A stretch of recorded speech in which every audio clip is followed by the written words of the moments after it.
ST graph का हो गया था, बीटी ग्राफ पढ़ना था। ठीक, तो आपने देखा था कि एसटी ग्राफ का जब हम लोग स्लोप निकालते थे तो हमको क्या मिलती थी? वेलोसिटी। क्या मिलती थी? वेलोसिटी। तो देखिए बीटी ग्राफ,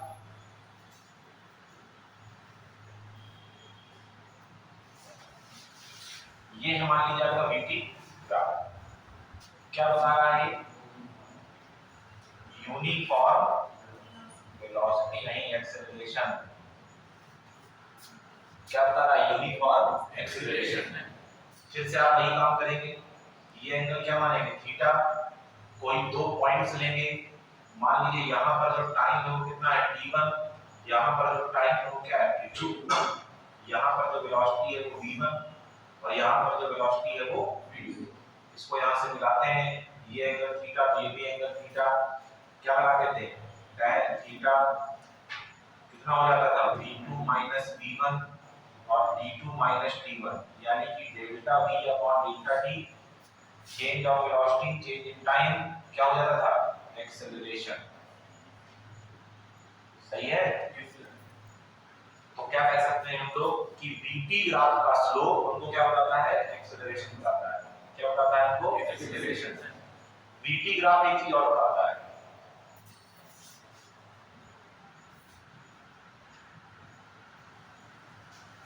मान लीजिए ये बीटी ग्राफ है, ठीक है, इसको ओरिजिन मान लीजिए और इसको पॉइंट ए मान लीजिए। ठीक, बीटी ग्राफ के अंदर में जितना एरिया होता है, बीटी ग्राफ के अंदर में, जैसे ये ग्राफ है इतना, इसके नीचे देख लो जितना एरिया होगा, अगर आप एरिया निकालने इस पॉइंट को बी मान लें, क्या लिखेंगे? एरिया ऑफ ट्रायंगल क्या बनेगा? O A B. ये आपको बताएगा डिस्टेंस, ध्यान सुनिएगा, distance travelled by particle from O to A. O से ए जाने में पार्टिकल ने कितनी डिस्टेंस ट्रेवल की है, अगर वो निकालनी है तो आप क्या निकालिए? एरिया निकालिए। तो बीटी ग्राफ आपको दो चीजें बताता है, क्या? एक तो एक्सेलरेशन बताता है, क्या निकाल लीजिए? स्लोप निकाल लीजिए। और दूसरा, अगर आपने ग्राफ के अंदर का क्या निकाल लिया? एरिया निकाल लिया। क्या निकाल लिया? जितना ग्राफ आपको दिया उसके नीचे का क्षेत्रफल अगर आप निकाल लें तो क्या मिल जाएगी आपको? तय की गई दूरी यानी कि डिस्टेंस। तो ये ग्राफ आपको दो चीजें बता सकता है। यह है कहानी फिर से वही आएगी, जिस तरह कल हम लोगों ने अलग अलग केस डिस्कस किए थे कि अगर मान लो बीटी की जगह क्या कर दे? टीबी कर दे, तो फिर आपको समझ जाना है कि प्रोसेस क्या हो जाएगा? उल्टा हो जाएगा। क्लियर है ना? जैसे एग्जांपल देख के अगर हम लोग करें, ये बी हो गया, ये टी हो गया, किसका त्वरण ज्यादा है, किसका एक्सेलरेशन ज्यादा है? तो किसका ज्यादा है? बी का ज्यादा है। अगर ये ग्राफ टीबी हो जाएगा तो किसका ज्यादा हो जाएगा? ए का ज्यादा हो जाएगा। तो ये सब कल जो कर चुके हैं उसको नहीं बात कर रहे हैं, क्योंकि आज हम लोग को वेक्टर स्टार्ट करना है और खत्म भी करना है। तो इतना बनाइए फटाफट दोनों चीजें, एक क्वेश्चन इसका करेंगे, आगे बढ़ेंगे।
दो चीजें पूछ रहा है, मतलब आपसे पूछ रहा है कि ओ ए बी और बी सी रीजन में क्या बताइए आप, एक्सेलरेशन बताइए, ठीक है ना। और कह रहा है कि ओ से सी तक जाने में कितनी डिस्टेंस वो चला है वो बता दीजिए। तो देखो ध्यान समझना, ओ ए इस वाले ग्राफ की क्या निकालना है, स्लोप, स्लोप निकालना बहुत आसान है, y2 y1 divide by x2 x1, ठीक है ना।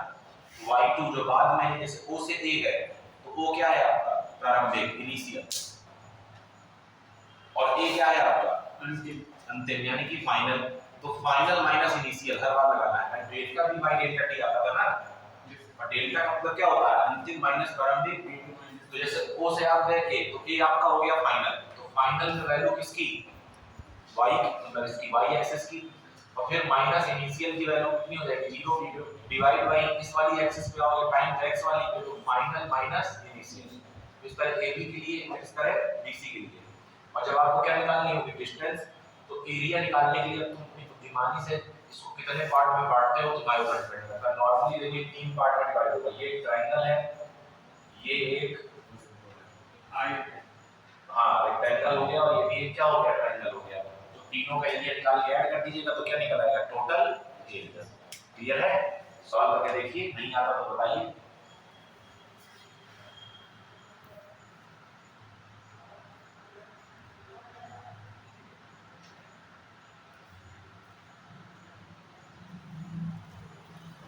जो बातें हम लोगों ने कल उस ग्राफ में पढ़ी थी वो सब यहाँ अप्लाई होगी, इसलिए मैं उनको दोबारा बता रहा हूँ। कौन सी बातें, कि आपको ग्राफ देके पूछ एक्सेलरेशन पॉजिटिव है कि नेगेटिव, तो वही देखना है, टेंजेंट खींच के क्या थीटा देखना है, अगर 90 छोटा है तो पॉजिटिव, और 90 बड़ा है तो नेगेटिव। वहां पे क्या 15 के आगे 25 25।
आया आंसर?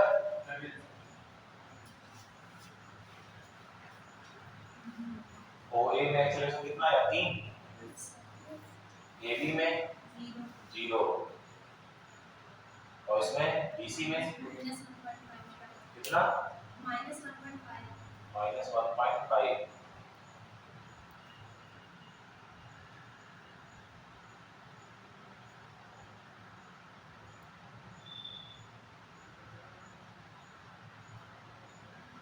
ठीक है।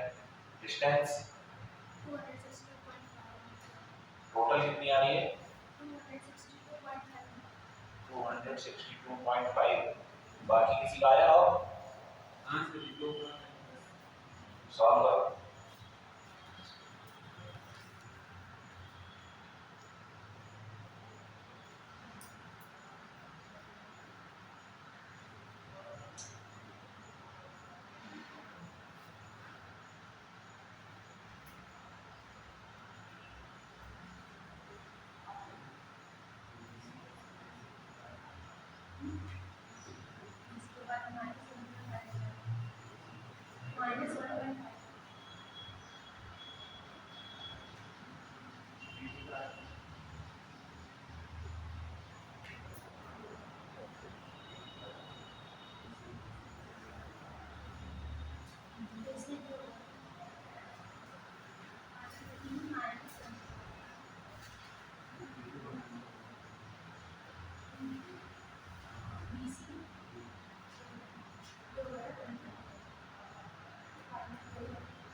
सेम कितना?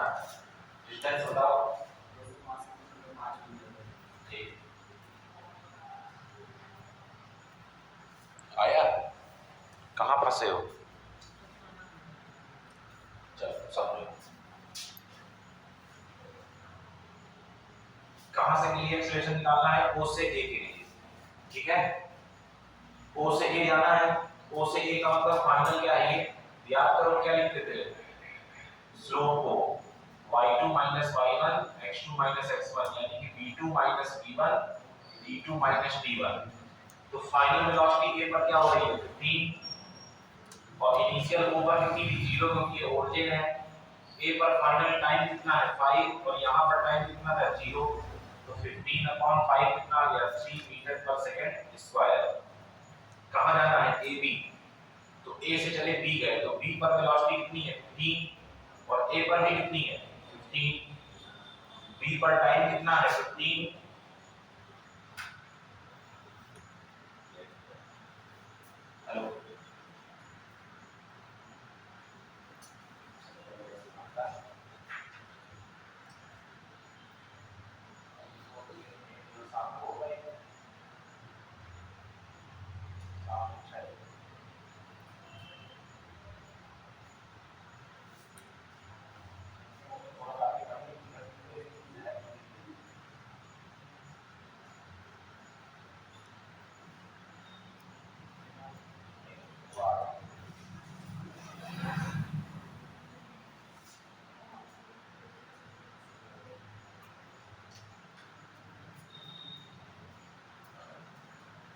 बी पर भी 15 और ए पर भी 15, बी पर टाइम कितना है 15 और ए पर टाइम कितना है 5, ऊपर वाला 0 नीचे वाला टाइम कितना आ जाएगा 0 मीटर पर सेकंड स्क्वायर।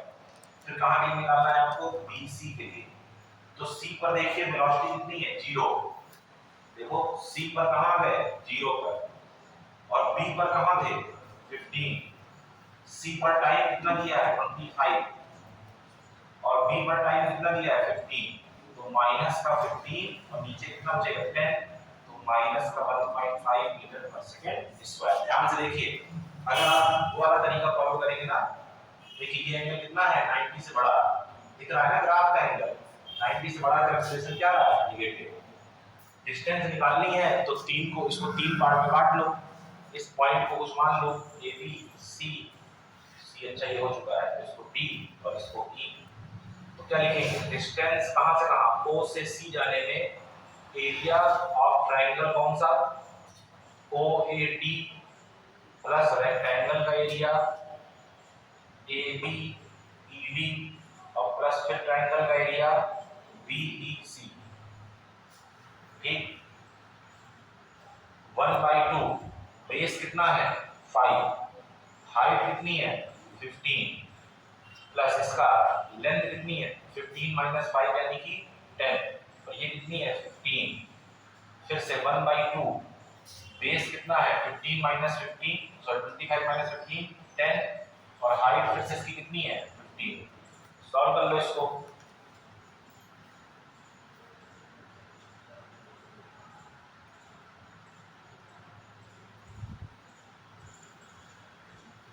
सही है बोलो,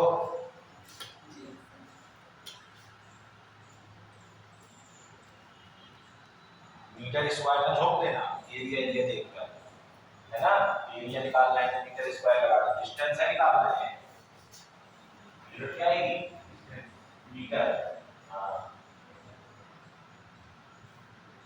हो गया समझ आया ना, आया होगा कौन वाला है ये वाला, सर आपने लेंथ और मतलब उसका कैसे ये ट्रायंगल है तो बेस इसका क्या है ये आधार कितना होगा 5, ऊंचाई कितनी है 15, हाँ यहाँ ये ऊंचाई देखो जितनी ये उतनी ये, रीडिंग तो यहाँ दी हुई है ना, देखेंगे तो यहाँ से ट्रेपेजियम का लगा दीजिए,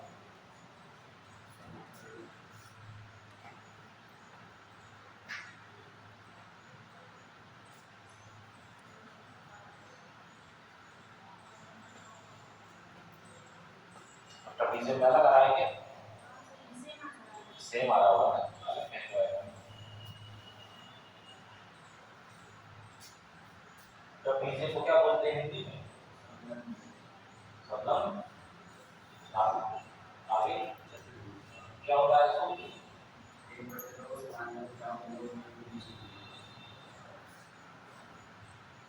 सही बताया है, तुम फिर से बताओ एकदम, एक वर्टिकल समांतर जहां पर वो पूरे ऊंचाई इसकी ऊंचाई इनके बीच की ये जो समांतर जो करता है इसके बीच की ऊंचाई के अंदर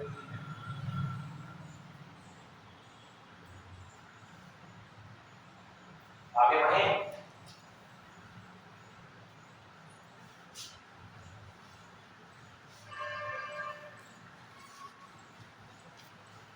एक तो बोर्ड को लेकर मन नहीं करता है कि कुछ लिखने कैसे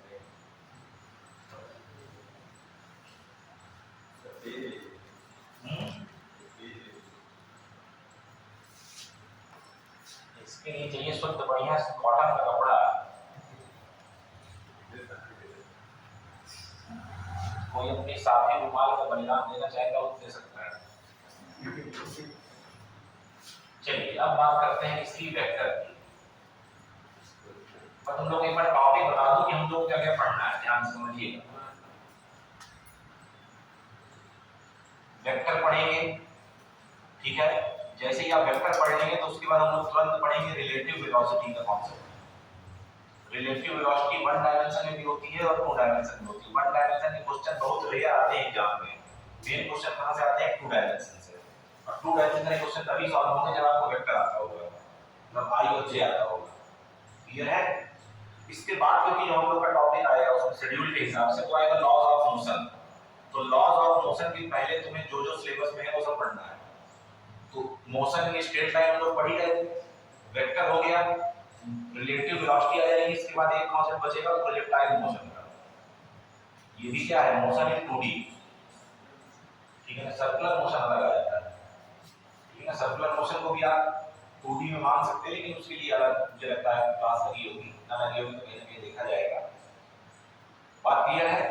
तो आज वेक्टर पढ़ लेंगे और नेक्स्ट क्लास में पढ़ेंगे रिलेटिव। ये थोड़ा लंबा टॉपिक है, इसमें बहुत तरह के न्यूमेरिकल आते हैं, जैसे आता होगा ये रेन मैन वाला, छाता कहाँ रखें पानी से बच जाए, फिर एक आता है स्विमर वाला कि कहाँ की तरफ वो तैरे, कितनी देर में पहुंचेगा, ये सभी वाले क्वेश्चन है। तो इनका लगता है थोड़ा समय, ठीक है। तो नेक्स्ट क्लास में वेक्टर देखो, वैसे तो वेक्टर एक दिन में खत्म करना संभव है, लेकिन कोशिश करते हैं खत्म हो जाए, ना होगा तो आगे देखेंगे। मैंने इसलिए बता दिया है कि हो सकता है कि नेक्स्ट वीक मैं ना हो पढ़ाने, कोई और आ जाए पढ़ाने, तो उसको बता दीजिएगा कि ये टॉपिक पढ़ा लें, ठीक है ना। इसलिए चलिए वेक्टर पे आ जाइए, बिल्कुल थोड़ा फ्लो में चलेंगे। 9th 10th की क्लास नहीं चल रही है, समझ रहे हैं आप लोग ये चीज को, समय की कमी है, जहां आपको दिक्कत हो आप वहां बोल दीजिएगा, ठीक। चलिए सिंपल सी बात करते हैं। दो तरह की क्वांटिटीज थी, दोनों लैंग्वेज में रहा हूं, जिनको रिप्रेजेंट करने के लिए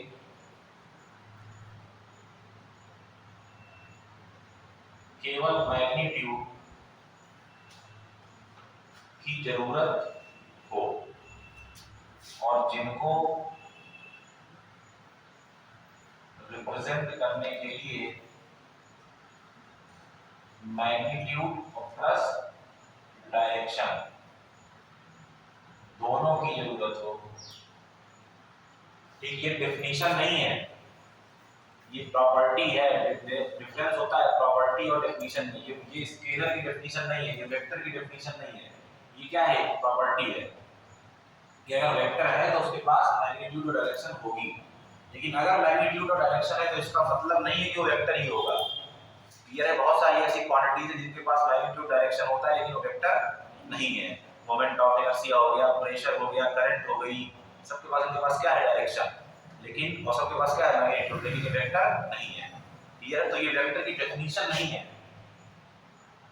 अगर कोई वेक्टर है तो उसके पास ये दोनों होंगे, लेकिन अगर किसी के पास ये दोनों है तो जरूरी नहीं है कि वो क्या हो, वेक्टर। सबसे सीधा एग्जांपल करें, मैग्नीट्यूड है, डायरेक्शन है, लेकिन करंट वेक्टर नहीं है। क्यों? क्योंकि वेक्टर की डेफिनेशन ये नहीं है, वेक्टर की डेफिनेशन आगे मिलेगी थोड़ी देर बाद। तो ऐसी क्वांटिटी हमने छांटी तो हमको क्या क्या मिली, हमको डिस्टेंस मिली, हमको स्पीड मिली, और बताओ क्या मिला, हमको एनर्जी मिली, हमको टेंपरेचर मिला, इस तरह की तमाम क्वांटिटीज मिली। यहां देखने गए तो हमको फोर्स मिला, मोमेंटम मिला, वेलोसिटी मिली, डिस्प्लेसमेंट मिला, और बताओ, हाँ एक्सेलरेशन मिला। यहां आ जाएंगे तो वर्क हो गया एक और, ठीक, और एंगुलर मोमेंटम तमाम मिले, तो टॉर्क हो गया, तो गिनती नहीं है, ठीक है ना, लिमिटलेस क्वांटिटीज है। तो हमने क्वांटिटीज को दो पार्ट में डिवाइड किया। हमने कहा जिनको केवल रिप्रेजेंट करने के लिए मैग्नीट्यूड की जरूरत है वो एक तरफ हो जाए, और जिनके लिए मैग्नीट्यूड डायरेक्शन दोनों चाहिए वो एक तरफ हो जाए। बड़ा बड़ा हमने क्या किया, क्लासिफिकेशन किया, कुछ यहाँ मिल गई, कुछ यहाँ मिल गई। क्लियर है? इनको कह दिया गया कि सब क्या है, स्केलर, यानी कि अदिश, और इनको कहा गया क्या, वेक्टर, क्या है, सदिश। क्लियर? तो सदिश को कैसे रिप्रेजेंट करना है और सदिश कैसे होता है, हम लोग को वो सब चीजें समझनी है। स्केलर का तो अपने यहाँ कोई मतलब है नहीं, इसके बारे में बात करनी है, वेक्टर के बारे में। जो नोट करने लायक होगा वो मैं नोट करा दूंगा। देखो सबसे पहले हमको पढ़ना होता है टाइप्स ऑफ वेक्टर, आप लोगों ने पढ़े होंगे, उसकी हमको जरूरत नहीं है। टाइप्स ऑफ वेक्टर जान रहे हैं, इक्वल वेक्टर, मैग्नीट्यूड और डायरेक्शन सेम हो, क्या हो जाएंगे, इक्वल वेक्टर। अनइक्वल वेक्टर, या तो मैग्नीट्यूड सेम ना हो या तो डायरेक्शन सेम ना हो। पैरेलल वेक्टर, मैग्नीट्यूड चाहे जो कुछ हो, डायरेक्शन सेम हो, पैरेलल एक ही डायरेक्शन में। एंटी पैरेलल का मतलब मैग्नीट्यूड बराबर ना बराबर कोई मतलब नहीं, डायरेक्शन जस्ट अपोजिट होनी चाहिए। एंटी पैरेलल का मतलब क्या है, डायरेक्शन जस्ट अपोजिट, एक इधर तो एक इधर। क्लियर है? फिर एक आता है जीरो वेक्टर, जिसका मैग्नीट्यूड क्या हो 0। और सबसे इंपॉर्टेंट अपने काम रहता है वो रहता है इसका यूनिट वेक्टर का। इसका काम रहता है क्या बोलते हैं इसको, एकांक सदिश। इसका मैग्नीट्यूड कितना होता है 1, और यही इसका यूज है। इसका यूज कहाँ है, इसका यूज है to find direction, to find direction. Clear है, जिसकी भी डायरेक्शन निकालनी हो उसके पीछे यूनिट वेक्टर चिपका दीजिए। क्लियर है, कैसे काम करता है वो भी देखेंगे। इसके बाद देखिए यूनिट वेक्टर जो है वो 3 तरह के होते हैं, इनको बोलते हैं ऑर्थोगोनल यूनिट वेक्टर। क्या बोलते हैं, ऑर्थोगोनल यूनिट वेक्टर। हिंदी में इनको बोलते हैं लंबकोणीय एकांक सदिश। ऑर्थोगोनल का मतलब होता है म्यूचुअली परपेंडिकुलर। अगर कोई 3 चीजें एक दूसरे के सब आपस में परपेंडिकुलर है, जैसे x y z, 3 अच्छे तीनों एक दूसरे के क्या होती हैं परपेंडिकुलर, तो इनको बोलते हैं ऑर्थोगोनल। क्या बोलते हैं इनको, ऑर्थोगोनल। ये कौन कौन से होते हैं, i कैप, j कैप और k कैप। क्लियर है, अब ये i j k हैं क्या जरा इनको यहां बनाने का प्रयास करते हैं। तो देखिए ये है x एक्सिस और ये है y एक्सिस और ये है z एक्सिस। x एक्सिस की डायरेक्शन बताने के लिए अगर किसी यूनिट वेक्टर का यूज होता है तो y कैप है, यहां पर j कैप और यहां पर k कैप। क्लियर है, जैसे ही आपको यहां पर क्या मिल जाएगा, यूनिट वेक्टर मिल जाएगा i j k, तो आप किसी भी पॉइंट या किसी भी वेक्टर को कार्टेशियन फॉर्म में रिप्रेजेंट कर सकते हैं। तो नेक्स्ट हम लोग क्या पढ़ते हैं, Cartesian representation of vector.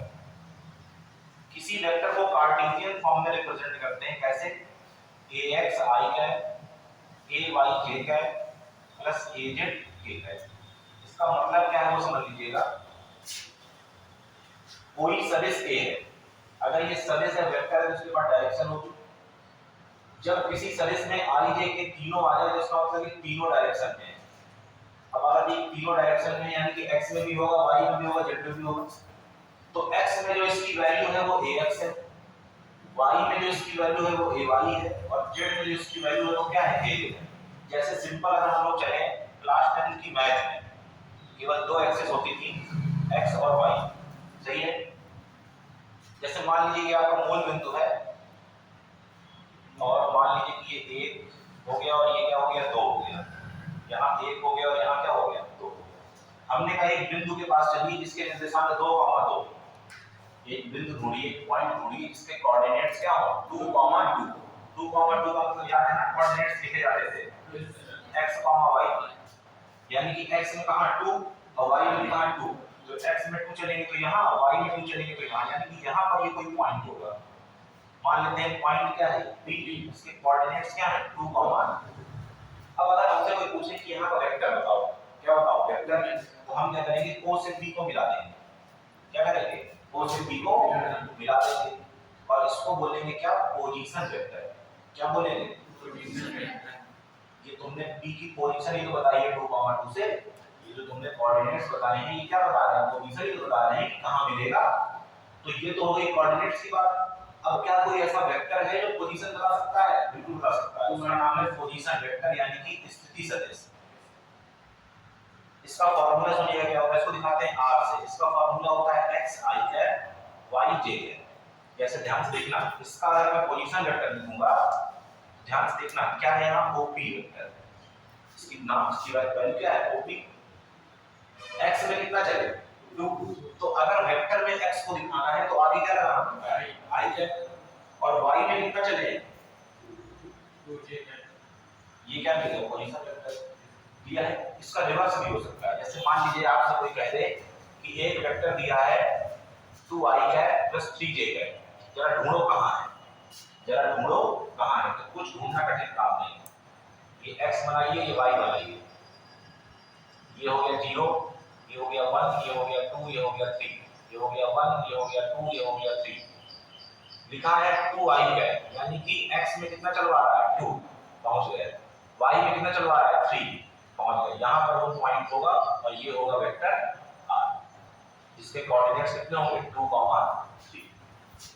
Clear है। तो पहले पोजीशन बताने के लिए किसका यूज करते थे हम लोग, कोऑर्डिनेट्स का, यहां किसका यूज करते हैं वेक्टर्स का। यही काम आप 3 में भी कर सकते हैं। मान लीजिए क्योंकि बीसी एक साथ बना नहीं सकते हैं, नहीं तो यहाँ पर अगर लिखा हो 2, 3, 4 तो मतलब x में कितना चल रहा है 2, y में कितना चल रहा है 3 और z में कितना चल रहा है 4। तो किसी भी वेक्टर को जब कार्टेशियन फॉर्म में, कार्टेशियन का मतलब होता है x y z, कार्टेशियन कार्तीय, हिंदी में क्या बोलते हैं कार्तीय, अरे कार्तीय तंत्र पढ़ा होगा, निर्देशांक तंत्र, कोऑर्डिनेट सिस्टम हिंदी में। जहां भी कार्टेशियन या कार्तीय आ जाए मतलब किसकी बात हो रही है x y z, दिया है। तो किसी वेक्टर को आप x y z में रिप्रेजेंट कर सकते हैं। जैसे मान लीजिए कोई वेक्टर लिखा हुआ इस तरह 2i cap plus 3j cap plus 4k cap, मतलब x में इसकी वैल्यू कितनी है 2, y में इसकी वैल्यू कितनी है 3 और z में इसकी वैल्यू कितनी है 4। तीनों डायरेक्शन में है ये वेक्टर। बात समझ रहे हैं? बोलो, कुछ नोट करना है क्या यहाँ? कुछ नोट करना है? आपने करेक्ट था वो क्लास बेटा ऐसे ही चलती है। अगर मैं किमला की तरह पढ़ाऊंगा कि लिखिए बेटा जिन राशियों के पास परिमाण और दिशा दोनों होती है वो सदिश कहलाती है। अभी कुछ लोग आएंगे इस तरह पढ़ाने, इसलिए तुमको डेमो दे रहा हूँ। कल सर मैं पढ़ा रही थी, इसी तरह पढ़ा रहे थे। लिख के लेके आई थी, बस वही पढ़ा रही थी, जितना उसमें लिखा था उतना पढ़ा रही थी, तो पूछो नहीं पता। अच्छा, एक सी रिकॉर्डिंग चल रही है, समझना हो जाएगा। ठीक है, देखो कॉम्पिटिटिव क्लास का मतलब यही है कि चल रहा है, आपके जो मतलब का आपको दिखाई देता जाए वो नोट करते जाइए। समय के अनुसार काम करना पड़ता है। मान लीजिए समय नहीं है तो क्या किया जा सकता है कि नहीं?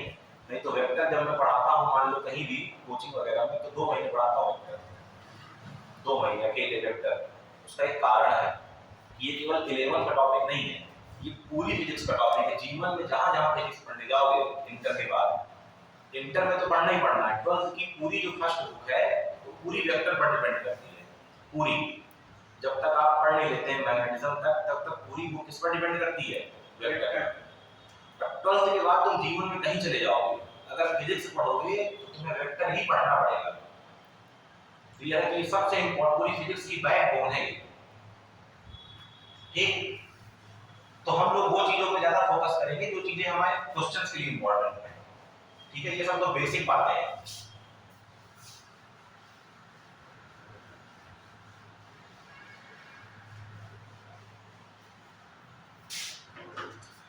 चलिए देखिए, अब जैसे मान लीजिए कोई वेक्टर आपको दिया हो ax i cap, ay j cap और az k कैप। तो जब भी किसी में i j k लगे हो तो मतलब वो वेक्टर फॉर्म में दिया है। अब आपसे पूछे कि इसका मैग्नीट्यूड बताओ, क्या बताओ मैग्नीट्यूड? तो मैग्नीट्यूड का मतलब पहले ही बता चुका हूं कि डायरेक्शन को गायब कर देना है। मतलब i j k क्या होना चाहिए? गायब हो जाना चाहिए।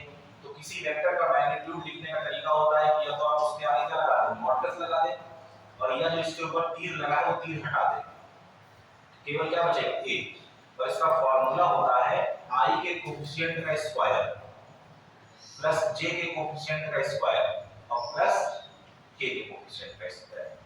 ये क्या है? मैग्नीट्यूड ऑफ वेक्टर, मतलब किसी सदिश का परिमाण। मैग्नीट्यूड का मतलब परिमाण। क्लियर है? क्या करते हैं? i के कोएफिशिएंट का स्क्वायर प्लस j के कोएफिशिएंट का स्क्वायर प्लस k के कोएफिशिएंट का स्क्वायर। क्लियर है? तो ये आपको बता देगा कि इसकी वैल्यू कितनी है।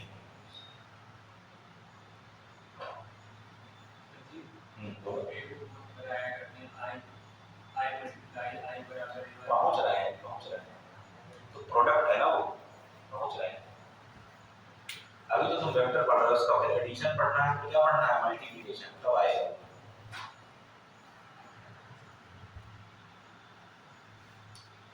अब देखिए जरा ध्यान से, अगर आपसे कह दे इसी वेक्टर का जो वेक्टर a है इसका यूनिट वेक्टर निकालिए, तो यूनिट वेक्टर को हम किस तरह लिखते हैं? कैप लगाकर। तो यूनिट वेक्टर का फार्मूला होता है कि vector upon magnitude of vector. Vector upon magnitude of vector मतलब जो वेक्टर का आपको क्या निकालना हो यूनिट वेक्टर, उसको लिख लीजिए और उसका क्या निकाल लीजिए? मैग्नीट्यूड, और मैग्नीट्यूड से डिवाइड कर दीजिए। मैग्नीट्यूड से क्या कर दीजिए डिवाइड, जैसे समझ लो अगर कोई वेक्टर दिया है इस तरह 2i cap plus j cap plus k cap, सही है, और आपसे कहे a कैप निकालिए, तो a कैप निकालने के लिए तुमको क्या निकालना है, पहले तो वेक्टर लिख दो और फिर इसका क्या लिख दो मैग्नीट्यूड। तो वेक्टर क्या दिया हुआ है 2i cap plus j cap plus k cap, और मैग्नीट्यूड निकालने का फॉर्मूला जानते हैं क्या, अंडर रूट i के कोएफिशिएंट मतलब i के गुणांक का वर्ग 2 का वर्ग 4 1 का वर्ग 1 1 का वर्ग 1 कितना आ जाएगा 1 बटे अंडर रूट 6 2i कैप और प्लस k कैप। ये क्या हो गया इसका यूनिट वेक्टर। ये क्या है, किसी वेक्टर का अगर यूनिट वेक्टर निकालना हो, क्लियर है।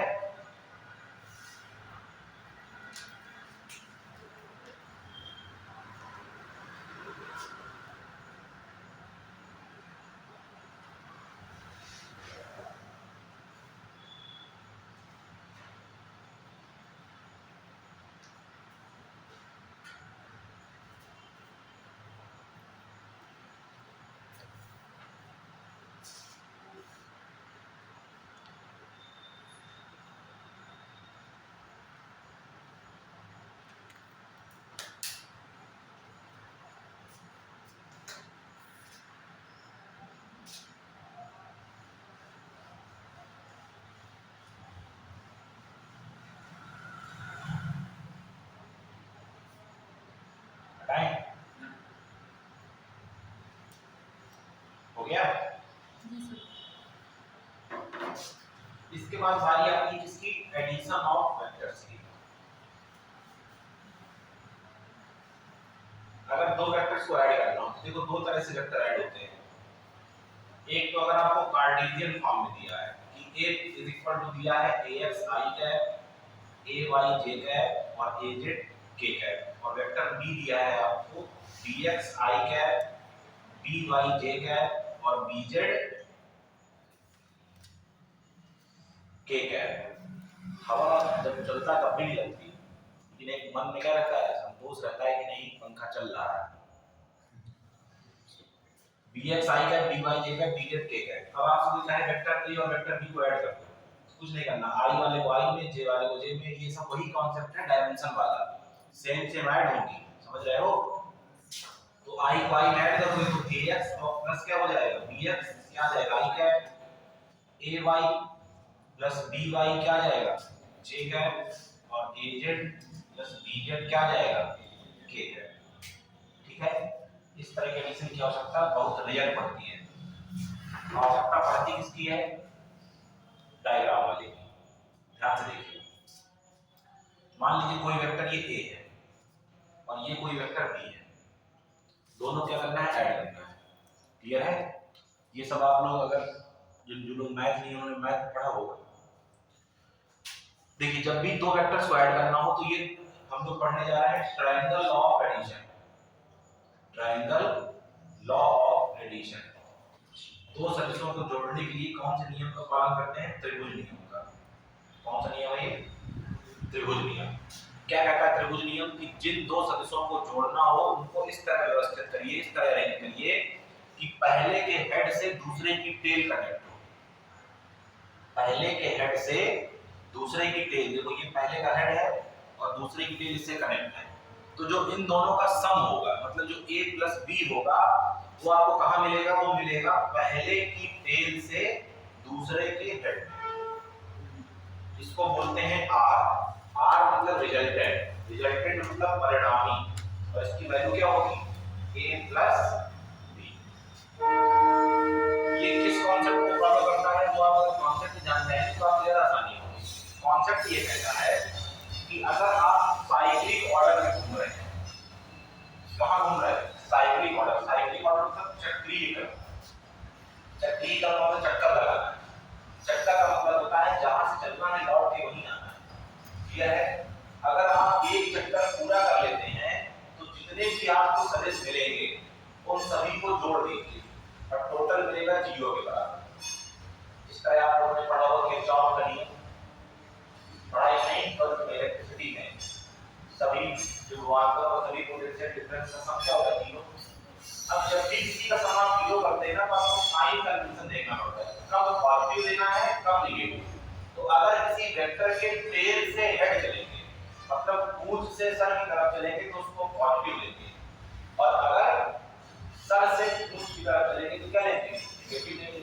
देखिए मान लीजिए हमको नहीं मालूम है कि r इज इक्वल टू क्या आना है, ये रखने से काम नहीं चलेगा, क्योंकि मान लो उसने एरो बदल दिए तो खेल खत्म हो जाएगा। मान लीजिए आपको कुछ नहीं मालूम है कि इसकी वैल्यू क्या है, आपको कहा एक वेक्टर ये और एक वेक्टर ये दिख रहा है, आपसे कह रहा है इनके बीच में रिलेशन फाइंड करिए कि कौन किसके इक्वल है। तो तुम कुछ लगाओ, एक किसी पॉइंट पे आ जाओ, ठीक है, चाहे यहां से घूम के यहां आ जाओ, चाहे यहां से घूम के यहां आ जाओ, ठीक, चलो यहां से घूम के चलते हैं। तो यहां से जाए वेक्टर ए के पास, तो वेक्टर ए की हम कहां से कहां जा रहे हैं, टेल से हेड। तो जब टेल से हेड जाते हैं तो क्या लेते हैं, पॉजिटिव। फिर बी में भी कहां से कहां जा रहे हैं, टेल से हेड, तो बी को भी क्या लेंगे, पॉजिटिव। फिर यहां देखो हेड से टेल जा रहे हैं किस वेक्टर में, r, तो उसको क्या लेंगे, नेगेटिव। और बराबर इसके कर देंगे 0 की, माइनस r वहां ले जाओ, प्लस हो जाएगा r इज इक्वल टू क्या आ जाएगा, a प्लस। क्लियर है। तो क्या करता है ट्रायंगल लॉ ऑफ एडिशन, कि अगर कोई दो वेक्टर किसी ट्रायंगल की दो एडजेसेंट साइड में हो, यदि कोई दो सदिश किसी त्रिभुज की दो संलग्न भुजाओं, जुड़ी हुई भुजाओं में हो, तो उनका जो योग है, मतलब उनका जो परिणामी है, रिजल्टेंट है, वो उस त्रिभुज की तीसरी भुजा में होगा। देखो a और b का जो योग है वो कहां है, त्रिभुज की तीसरी भुजा। क्लियर है। इस नियम की कुछ कमियां हैं और कुछ अच्छाइयां हैं। कमियां इसमें बहुत ज्यादा है, अच्छाइयां बहुत कम है, दोनों के बारे में बात कर लेते हैं।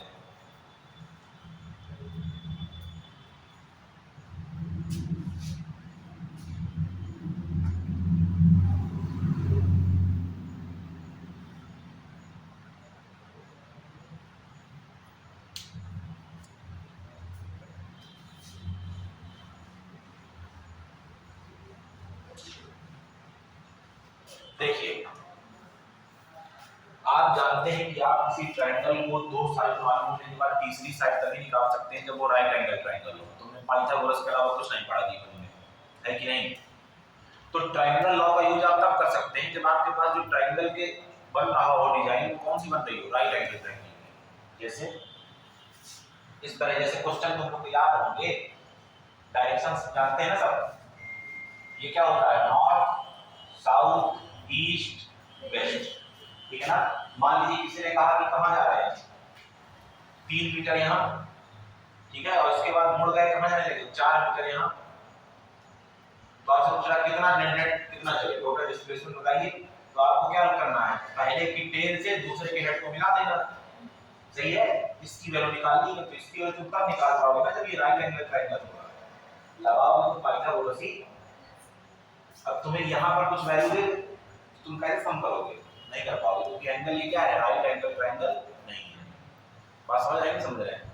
तो इसमें दिक्कत क्या है कि ये केवल तभी सॉल्व हो पाता है इजीली जब आपका ट्रायंगल कैसा हो, राइट एंगल ट्रायंगल हो। एक इसी का रूल होता है, इसका एक्सटेंडेड वर्जन पॉलीगन लॉ, बहुभुज नियम होता है, त्रिभुज, और ये क्या है, बहुभुज नियम। ये भी सेम कॉन्सेप्ट को फॉलो करता है। जैसे मान लो इस तरह दिया हो, कितने भी जोड़ दो कोई दिक्कत नहीं है।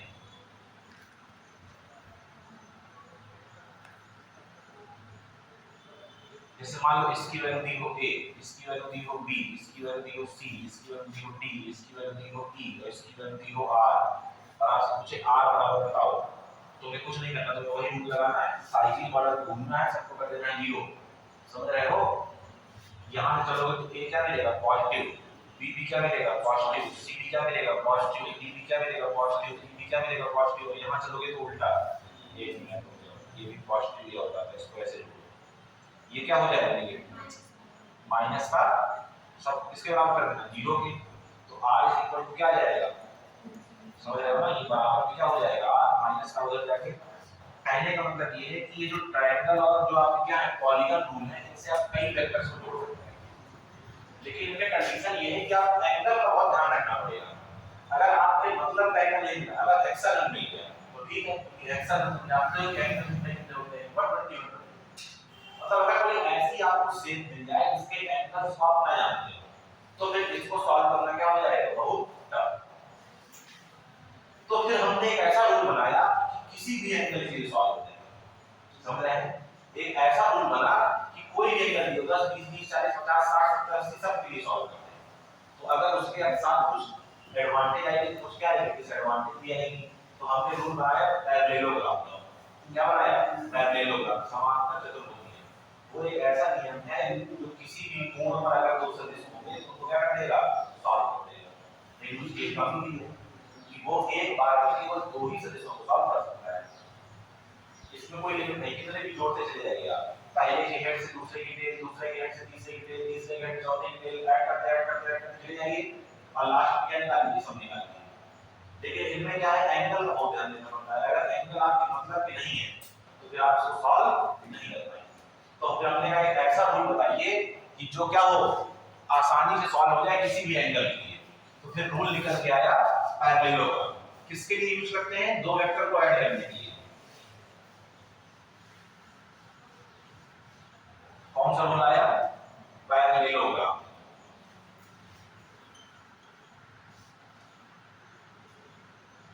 क्या बोलते हैं इसको? समांतर चतुर्भुज। क्या कहता है ये नियम कि अगर कोई दो वेक्टर किसी पैरेललोग्राम की दो साइड्स में हो, जैसे दो साइड्स है इसकी किसी पैरेललोग्राम की, और उनके बीच का एंगल कितना हो, थीटा। थीटा कुछ भी हो सकता है।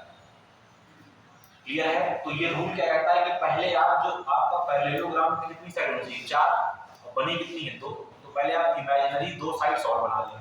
तो इस ए को उठाकर यहां रख दें, एक ये बन जाएगा इस तरह का ए, और इस बी को उठाकर यहां रख दें तो क्या बन जाएगा, क्या बन गए, पैरेललोग्राम। क्या कहता है रूल कि अगर कोई दो वेक्टर किसी पैरेललोग्राम की दो एडजेसेंट साइड पे हो, एडजेसेंट मतलब जुड़ी हुई, एक ये है और एक क्या है ये, और उनके बीच का एंगल कितना है, थीटा। तो इनका जो क्या होगा, सम होगा, रिजल्टेंट होगा, वो इस पैरेललोग्राम के डायगोनल में होगा। किसमें होगा, डायगोनल में। ये है आर। क्लियर है? अब आपको देखो दो वेक्टर को ऐड करोगे तो वेक्टर में वेक्टर ऐड करेंगे तो वेक्टर मिले, तो वेक्टर के पास मैग्नीट्यूड भी होती है, डायरेक्शन भी होती है। तो डायरेक्शन कैसे मिली कि दो, जैसे मान लीजिए दो वेक्टर है, कोई पूछे इनका सम, तो इनका सम इनके बीच से जाएगा कहीं, ठीक है ना। तो डायरेक्शन मिल गई कि दोनों के जो दोनों जहां जिस पॉइंट पे दोनों मिल रहे हैं वहां से जाएगा, डायरेक्शन मिल गई। अब क्या चाहिए, वैल्यू चाहिए। तो वैल्यू बताता है कौन, पैरेललोग्राम लॉ। क्या कहता है कि जो r की वैल्यू होगी वो होगी √a² plus b² plus 2ab cos theta. अब थीटा की वैल्यू चाहे तुम जो दे दे, तुम वैल्यू रखोगे और क्या मिल जाएगा, ध्यान से। इंपॉर्टेंट क्या है कि जो a है वो क्या है, मैग्नीट्यूड ऑफ a, कौन सा a, वेक्टर a। b क्या है, मैग्नीट्यूड मतलब परिमाण किसका, वेक्टर b का। और थीटा क्या है, angle between vector a and vector b। Clear है?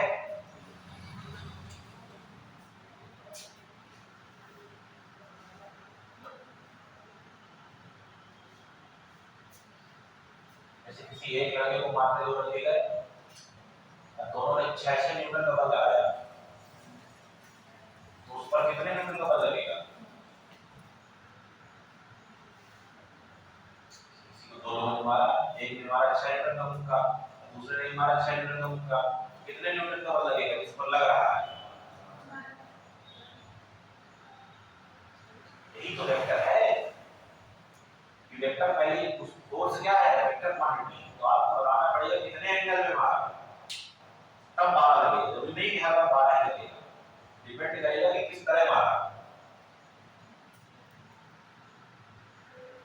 तो ये सीख कर आप लड़ाई झगड़ों में किसी को गलत चोट पहुंचा सकते हैं, और अगर कोई आपको चोट पहुंचाना चाहे तो आप कर नहीं सकते हैं, एंगल का ध्यान रखते हुए। यह है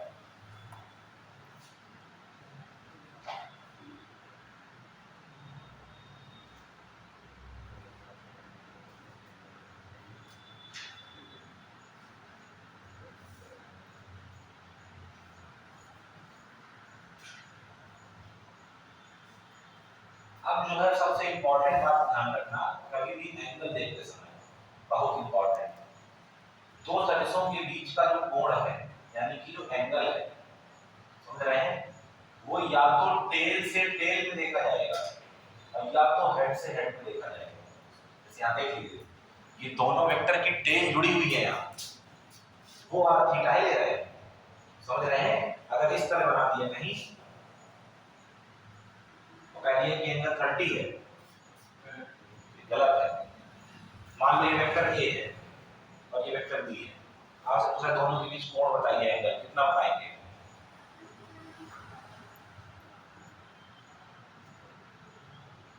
ए और बी के बीच कोण कितना होगा? या तो हेड से हेड देखना है या तो टेल से टेल देखना है।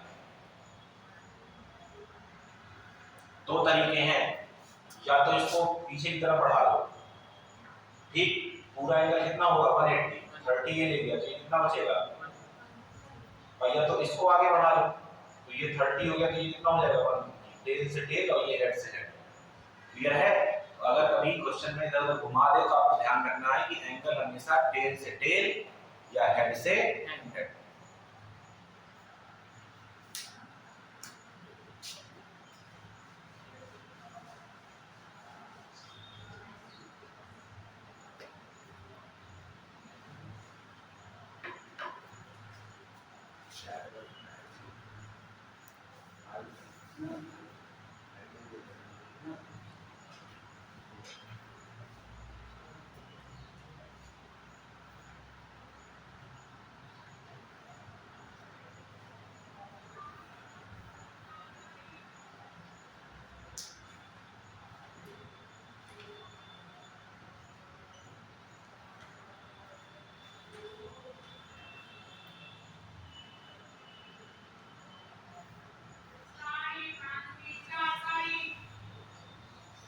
ये पॉइंट P है, इस पर दो लोगों ने बल लगाया, 6 न्यूटन का इसने लगाया और 6 न्यूटन का इसने लगाया, ठीक है, यही है जो मान खा रहा था। अब आपसे पूछ रहा है बिंदु P पर कुल बल ज्ञात कीजिए, तो 6 से 12 नहीं कर देना है। बल कैसी राशि है? सदिश राशि। तो आपको बल दिए गए हैं, दोनों के बीच कोण कितना है 120। देखो ये इसका हेड है और ये इसका हेड है, तो कोण हमारे लिए सही दिया हुआ है। तो हम क्या निकालेंगे? सीधा रिजल्टेंट F बराबर क्या लिखेंगे? F नेट बराबर अंडर रूट पहले का स्क्वायर, तो इस वाले 6 का स्क्वायर, फिर दूसरे का स्क्वायर, फिर 2 गुणे पहला दूसरा और cos 120। चलो 36 36 और 2 गुणे 36 और cos 20 का मान होता है माइनस का 1/2, तो 2 से 2 ये कट गया और माइनस आ जाएगा यहाँ। ध्यान से देखना, 36 प्लस 36 और ये माइनस का 36, इससे ये कैंसिल और बाहर आ जाएगा 6 न्यूटन। तो एक का तो बेकार ही चला गया, दिख रहा है नहीं? नेट फोर्स कितना लगा उसके ऊपर? 6 न्यूटन का। एक की मेहनत क्या हो गई? बर्बाद हो गई। क्यों? क्योंकि उसको वेक्टर नहीं आता।